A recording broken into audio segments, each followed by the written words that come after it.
মানুষ তার স্বপ্নের বাড়ি কেনার জন্য তার সারা জীবনের জমানো পুঁজি খরচ করে ফেলে। কিন্তু কেমন লাগবে আপনার যখন আপনি বুঝতে পারবেন যে আপনার সেই স্বপ্নের বাড়িটা দিনে দিনে আপনার দুঃস্বপ্নের কারণ হয়ে উঠেছে। হ্যাঁ বন্ধুরা, 2014 সালে আমেরিকার নিউ জার্সির পাশে অবস্থিত ওয়েস্টফিল্ড শহরে একটা পরিবারের সাথে ঠিক এমনটাই হয়েছিল। আর তাদের সাথে ঘটে যাওয়া ঘটনাগুলোর রহস্যের সমাধান করতে গিয়ে পুরো পুলিশ প্রশাসনের অবস্থা নাজেহাল হয়ে গিয়েছিল। আসলে ওয়েস্টফিল্ড হলো একটা শান্ত শহর, আর এখানকার মানুষরাও খুবই শান্তপ্রিয় প্রকৃতির। তাই এই শহরটাকে আমেরিকার 30টা শান্তশিষ্ট শহরের মধ্যে একটা ধরা হয়।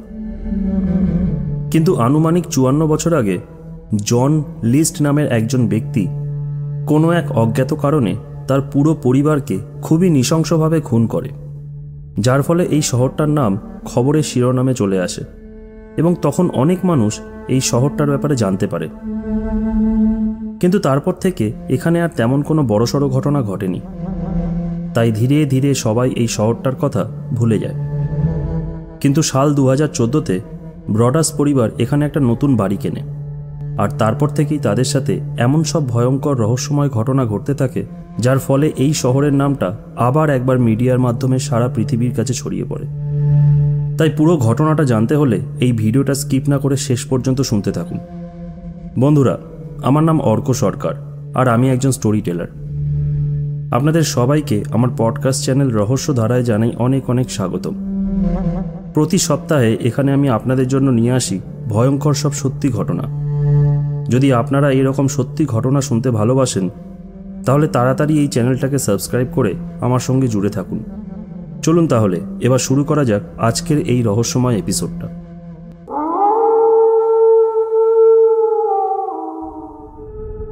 সময়টা ছিল 2014 সালের জুন মাস।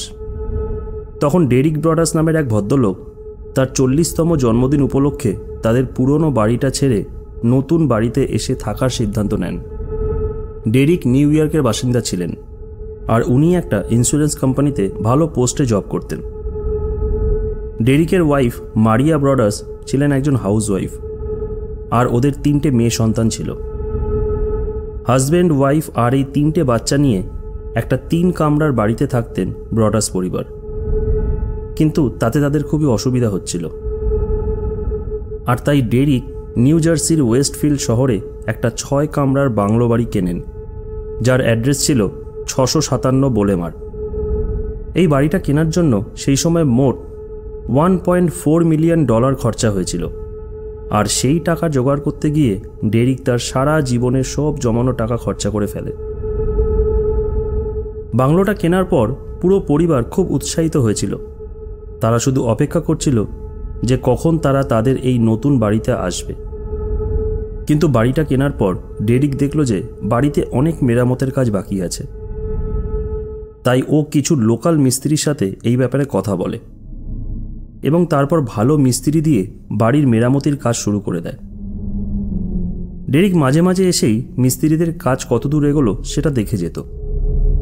এইরকমই একদিন ডেরিক যখন সেই বাড়িতে মিস্ত্রিদের কাজ দেখতে সেই বাড়িতে যায়, তখনও দেখতে পায় যে বাড়ির চিঠির বাক্সের মধ্যে একটা চিঠি রাখা আছে।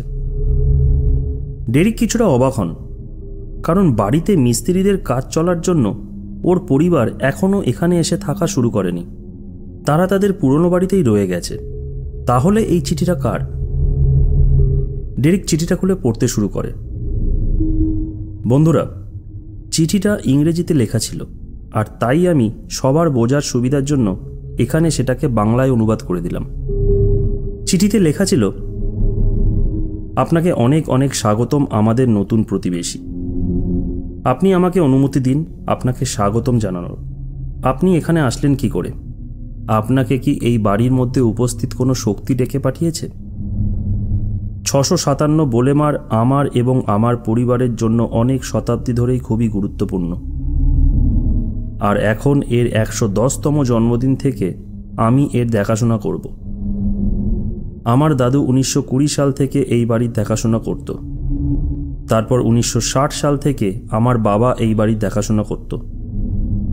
আর এখন আমার দায়িত্ব যে আমি যেন আমার দাদু ও আমার বাবার মতোই এই বাড়ির দেখাশোনা করতে পারি। 657 বেলেমারের নিচ দিয়ে অনেক গাড়ি যায়, হতে পারে আমি তাদের মধ্যেই একজন। আপনি যখনই জানলা দিয়ে নিচে দেখবেন, আপনি এই গাড়িগুলোকে দেখতে পাবেন, আর হতে পারে সেই কোনো একটা গাড়ির মধ্যে বসেই আমি আপনাকে লক্ষ্য করছি। ওখানে আপনি দেখবেন অনেক মানুষ যাতায়াত করছে, সেই মানুষগুলোর মধ্যেই আমি একজন। এই লিখেই সেই চিঠিটা শেষ হয়, এবং চিঠির শেষে কারণ নাম লেখা ছিল না, তার পরিবর্তে লেখা ছিল দ্য ওয়াচার। এটা ছিল প্রথম চিঠি, যেটা পড়ার পর ডেরিক ভেবেছিল যে কেউ তার সাথে মনে হয় ইয়ার্কি মারছে, তাই ও আর চিঠিটাকে বেশি গুরুত্ব দেয়নি। কিন্তু এর ঠিক 7 দিন পরে ডেরিক ঠিক এইরকমভাবেই আর একটা চিঠি পায়। সেই চিঠিতে লেখা ছিল, আমি দেখেছি আপনার 3টে বাচ্চা আছে। আপনি কি চান আপনার পুরো বাড়িটা রক্তে লাল হয়ে উঠুক? আপনার পুরনো বাড়িটা কি এতটাই ছোট ছিল যে সেখানে আপনার পুরো পরিবারের থাকতে অসুবিধা হচ্ছিল, নাকি আপনার মনে বড় বাড়িতে থাকার লোভ ছিল? এই বলেই সেই চিঠিটা শেষ হয়।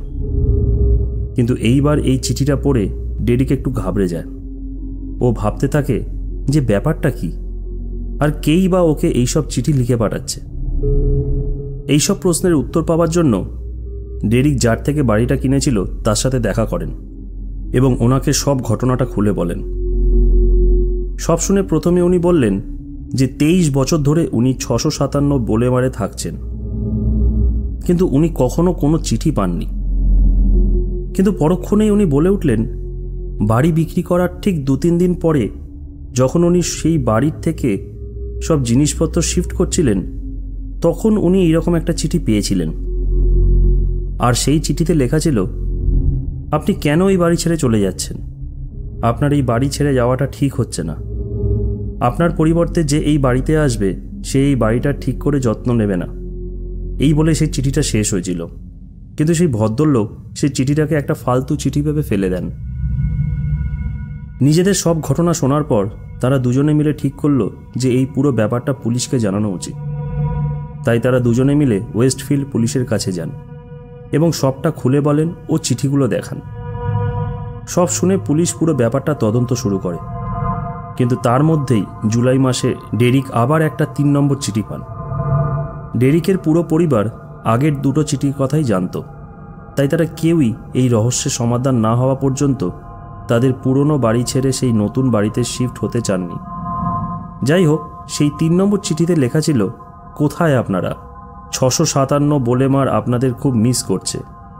এবং এই চিঠিতে প্রথমবার ডেরিকের 3টে বাচ্চার নাম, তাদের ডেট অফ বার্থ, তাদের বয়স, তাদের নিকনেম সব কিছু বলা ছিল এবং সেই চিঠিতে তাদের নাম ধরেই লেখা ছিল।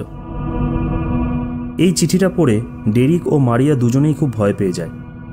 চিঠিতে আরও বলা ছিল যে আপনারা বাড়ি মেরামতির কাজ করে ভালো করছেন না, তাই এর ফল আপনাদের পেতেই হবে।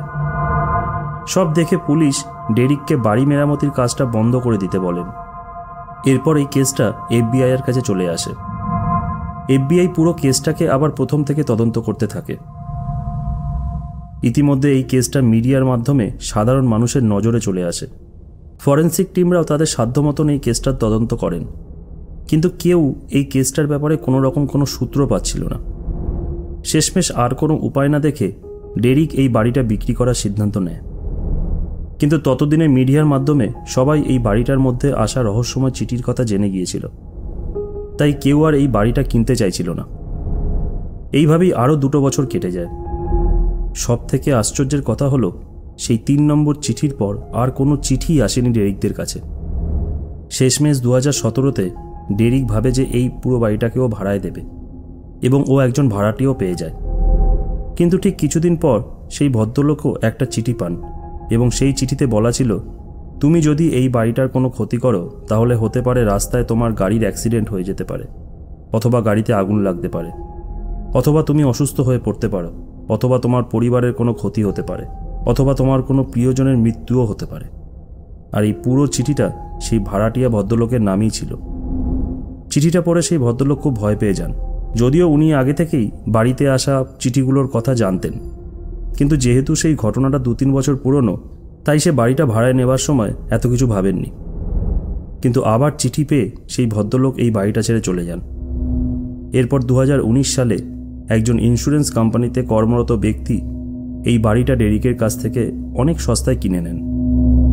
আর তারপর থেকেই এখনও পর্যন্ত কোনো চিঠি ডেরিক বা সেই বাড়ির বর্তমান মালিকের কাছে আসেনি। পরবর্তীকালে নেটফ্লিক্স এই ঘটনাটা নিয়ে তাদের ওয়েব সিরিজ তৈরি করে।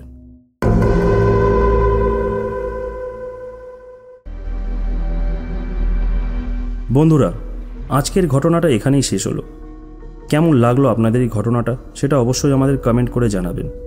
যদি আপনাদের কাছেও কোনো রোমহর্ষক সত্যি ঘটনা থাকে তাহলে সেগুলি আপনারা আমাকে ফেসবুক, হোয়াটসঅ্যাপ বা ইমেলের মাধ্যমে শেয়ার করতে পারেন। তাহলে আজকের মতো এখানেই শেষ করলাম। আবার আসবো আগামী এপিসোডে একটা নতুন সত্যি ঘটনা নিয়ে। ততক্ষণের জন্য সবাইকে শুভরাত্রি।